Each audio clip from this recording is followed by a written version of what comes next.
Everyone, this is Z here. So today you might be wondering what's going on with may pangyayari sa aking likuran.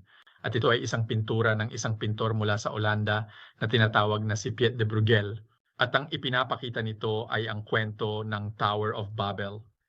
Ito ay isang biblial na kwento kung paano noong unang panahon ay lahat ay nagsasalita ng parehong wika at nagtulungan upang itayo ang napakalaking tore na umabot sa langit.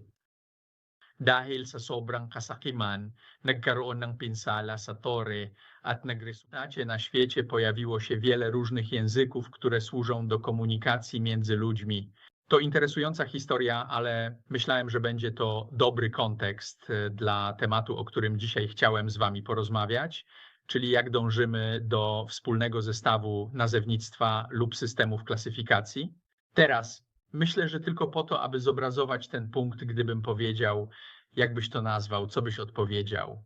Można by powiedzieć, że to są frytki, jednak jeśli pochodziłbyś z चिपके हैं, ये खाने में स्वादिष्ट है, लेकिन अगर आप अमेरिकी के पास जाते हैं और आप चिप्स कहते हैं, तो वे आम तौर पर इस प्रकार की चिप्स से अधिक परिचित होंगे। तो यह एक ही भाषा में है। मुझे लगता है कि इसके जैसे बहुत से अन्य उदाहरण हैं, जैसे एक अमेरिकी के लिए एक बिस्किट का अंतर एक ब्रिटिश व्यक्ति के समान है।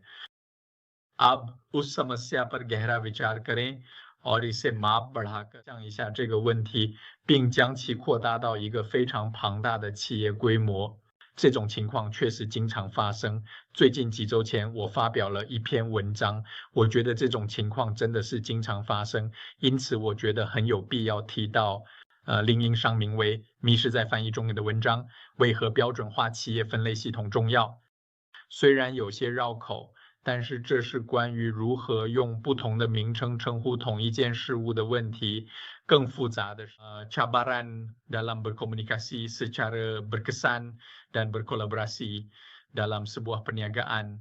Jadi artikel ini melalui beberapa contoh konkret dalam dunia perolehan rantaian bekalan, dan saya rasa lebih penting lagi ia juga memberikan beberapa cadangan dalam hal jika anda cuba untuk menyelaraskan taksonomi yang merupakan cara anda mengatur barang dan mengumpulkan barang apa, beberapa yang berguna. グループのもの、自分の組織内または協力するパートナーとのビジネスをより簡単にするために共通言語を構築する際に本当に考慮すべきいくつかの便利なヒントやトリックは何ですか？